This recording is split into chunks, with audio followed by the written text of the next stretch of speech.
Hi, welcome to Living Your Limitless Life. I'm Kayleigh Kennedy, business and mindset coach, mom, and your no BS guide to breaking through the stories holding you back. This podcast is your space to get real, get inspired, and get moving. Each week, I'll share the mindset shifts, strategies, and stories that have helped me and my clients build lives and businesses that feel as good as they look. If you're ready to stop playing small and start living big, you're in the right place. Let's go. Hello and welcome back to Living Your Limitless Life. I want to start this episode with a simple question. What are you basing your decisions on right now? Are you making decisions on what is, or are you making decisions on what could be? Do you even think about what could be, or do you spend all of your time and energy focused only on what is and get stuck in the what is trap? So many people, so many capable, smart, passionate people who've built beautiful, wonderful things are still building their lives and businesses based only on their current reality. Only on their current reality. That means what's in the bank account, what the audience currently looks like, what worked or didn't work last time, how you feel today. And it makes sense. It feels responsible or logical. It also feels safe. It feels comfortable. But it's also the exact thing that keeps so many people stuck. So here's the shift I want to offer you today. If you only make decisions based on what currently exists, you will only ever recreate what already exists. The definition of insanity is doing the same thing over and over and over and expecting different results. It's the same thing with how we make decisions, how we base our decisions to get something new, to start to achieve bigger goals, to get to your next level, whatever that may be. It requires you to start making decisions from what can be, not just what is. Before your brain jumps to, well, I have to be realistic, I want you to stay with me. I want you to stay with me for this episode. This is not going to be a long episode, but it's going to be a powerful one. Because this is not about ignoring reality. It's about not letting reality be the authority. I'm going to repeat that. It is about not letting reality or the current reality be your authority. We default to what is. That is our default setting. We are anchored into it for two reasons. One is evidence, one is safety. In our brain, our minds are always scanning for proof of what's working, proof of what's possible, proof of what's safe. One of the best things that I ever did for my business and for my personal life was I got in rooms with people who were achieving things that I thought were like unbelievable. People who were making 7 figures a month, people who were thinking differently, people who were moving differently, people who showed me what was possible, things that I could not even fathom to be possible at the time. And yes, at the beginning, I did fall into a bit of a comparison trap there, and that was my own self-worth and enoughness journey that I needed to go on. But what that really did was it showed me what was possible. Because when you're out and about, and yes, I'm Canadian, if you just caught that. If you're out and about and just talking to majority of people, really, you want to be really looking for people who are doing things that are what you might consider to be extraordinary. They're beyond ordinary. They're not the normal. Most people are doing the normal. And I'm even talking about people who are achieving different levels of success. Like, I always make sure if I'm investing in rooms or in spaces, networking groups, mentorship, anything, I'm always looking to invest in people who are going to push me beyond my current realm of reality, show me what is possible. My business gets stuck when I'm not around people who show me what's possible, and when I spend too much time around the what is people, not what can be people. And this is important because current reality or groups and environments that focus so much on current reality, the one thing I notice about these rooms is how people make decisions differently. They don't make any decisions based on what is and only what can be and what do I want. So when I think of different environments that I am a part of, different environments that I have been a part of, ones that aren't these growth environments, I look at the decision making. Like I really do. I gauge the environments that I want to be in based on how people make decisions. If people take a long time to make a decision, if people are always waiting for the right time, if people are waiting for a better rate, if people are looking for more proof, constantly looking for more information instead of actually making a decision, I want to be around those people who make those inspired decisions only based on what they want and what could be. Staying too stuck in reality, it's not a strategy. It may feel logical, but it's keeping you stuck. If you want something different, you have to do something different. I used to say this all the time. Your way is not working. Why don't you try mine?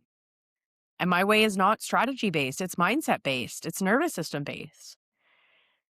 Your nervous system is constantly trying to keep you within a known range, a range that feels comfortable to your past experiences. And what we're trying to do is expand your nervous system capacity so that you can create a larger range so that you can receive more without going into fight, flight, or survival mode or freeze. That happens too. You can achieve this, start achieving your financial goals and then all of a sudden freeze. It's wild. I was speaking with a client earlier today, and this client is really struggling with thinking of what is versus what can be. And this is where we keep getting stuck is that the deep rooted programming that she has that is keeping her in the what is. So what I'm working on with her is constantly reframing, okay, well, all right, that is what it is, but what could it be? And that what could it be thinking for her is new and it's very uncomfortable. So we're just easing into it. We're just changing the what ifs. What if this was possible? What if you could do it this way? What if you could build a thriving business while also being a present parent and achieving all of your financial goals? What if?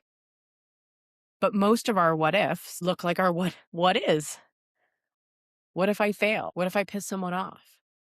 What if I make someone uncomfortable? What if I don't know what I'm doing? You probably, if you've been in business for a couple years, you know what you're doing. When you continue to operate from what is, a few things happen. You hesitate, you overthink, and often you wait for clarity that never really comes because you create your own clarity. You can create whatever it is that you want to create. But you can only create that when you stop living from what is and start living from what can be. If you keep living from what is and keep going back to that default setting, you're going to unintentionally reinforce that exact reality that you're trying to outgrow. Your actions are going to stay within that same identity. So you'll only be taking the same level of risk. You'll only be achieving the same level of visibility. You'll never grow your level of belief and nothing will actually change. It might change for a bit, but it's like a thermostat. So it might change for a bit, but just like the thermostat in your house, it's going to bring the temperature back down. Your nervous system, your subconscious mind, your belief system, that you want to shift that thermostat so that you stay at a higher temperature. So this is where people get stuck in the strategy. I need a better strategy. You don't need a better strategy. You need to start making decisions differently. So I want to make this really practical for you. Focusing on what can be is not delusional. I hear this all the time.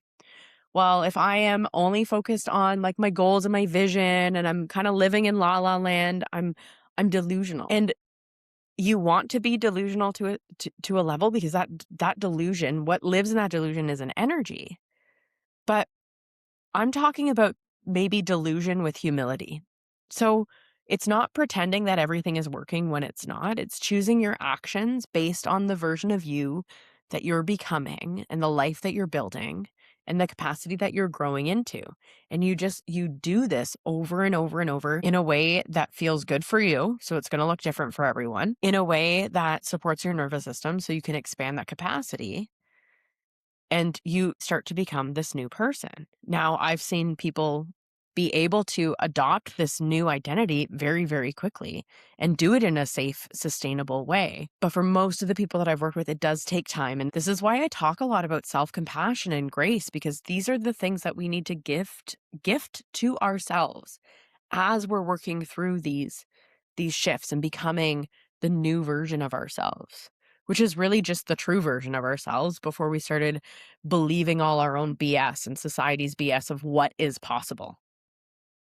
We are so stuck on what we think is possible, but the truth is our potential is limitless. So what we think is possible and what we think we're capable of is nothing compared to what we actually are capable of and what actually is possible for ourselves. I remember this saying, I'll believe it when I see it. Curious if anyone else has heard that saying who's listening to this episode.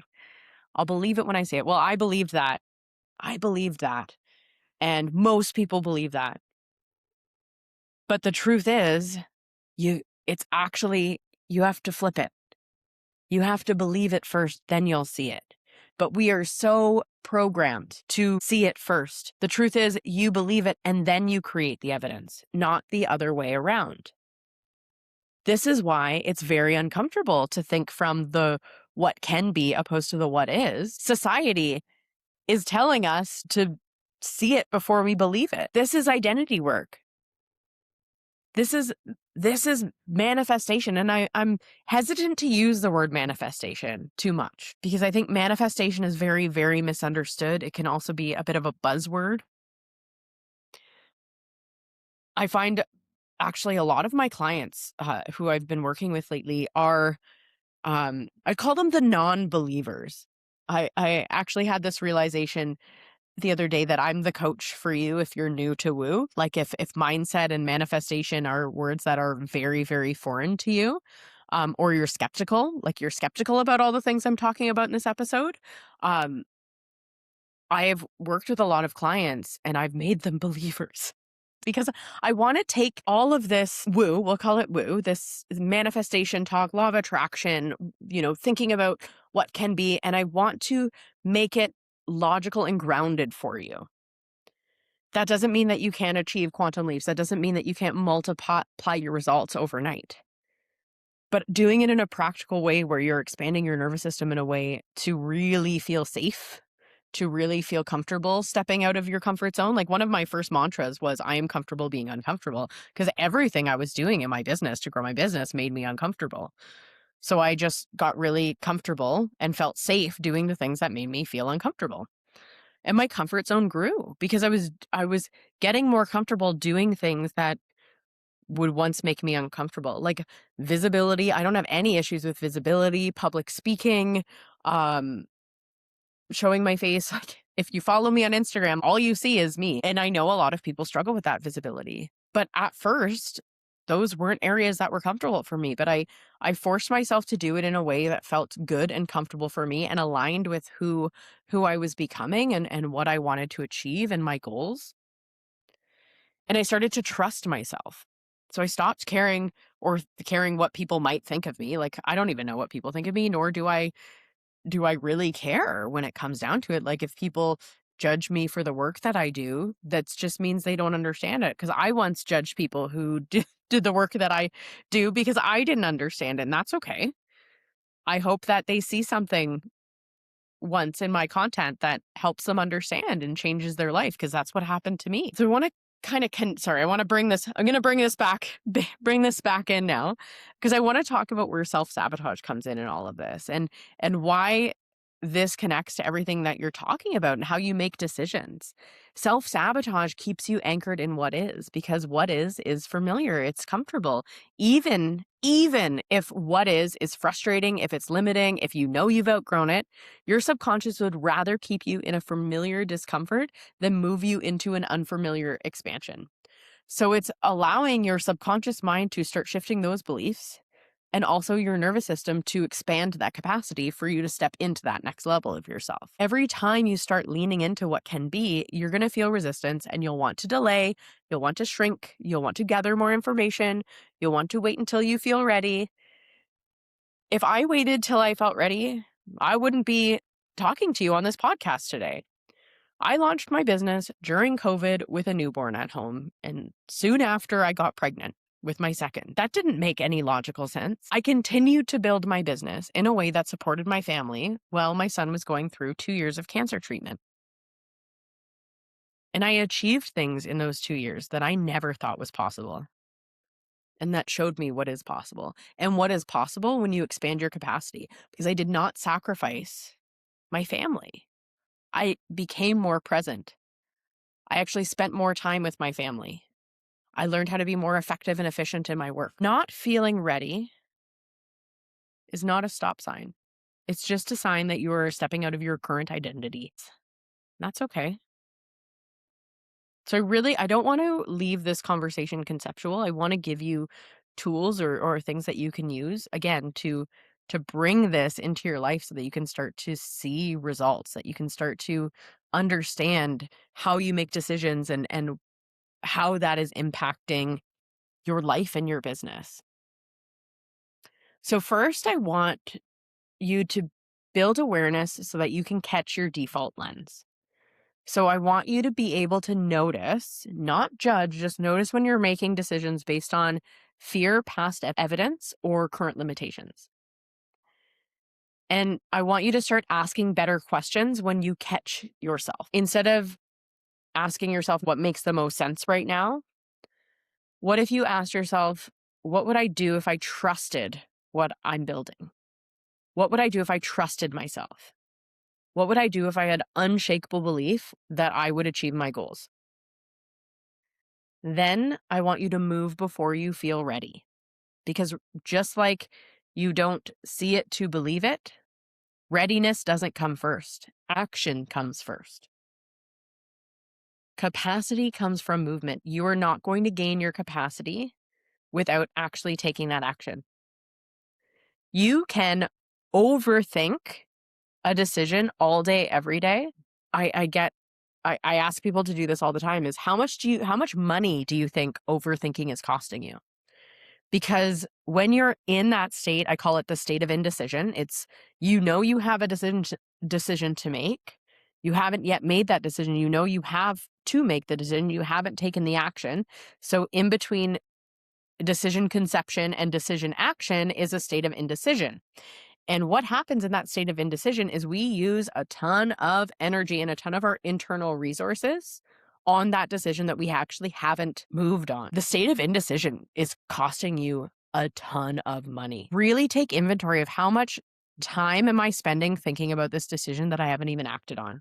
And what could I be doing with that time that would be a better, more productive use of my time? I didn't become more effective and efficient by overthinking every decision.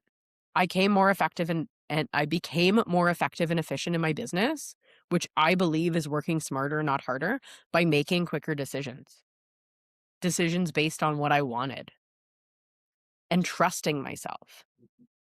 Building that self-trust, rooted in self-compassion, game changer. So if you take nothing else from this episode, I want you to take this. Your current reality is not a predictor of your future.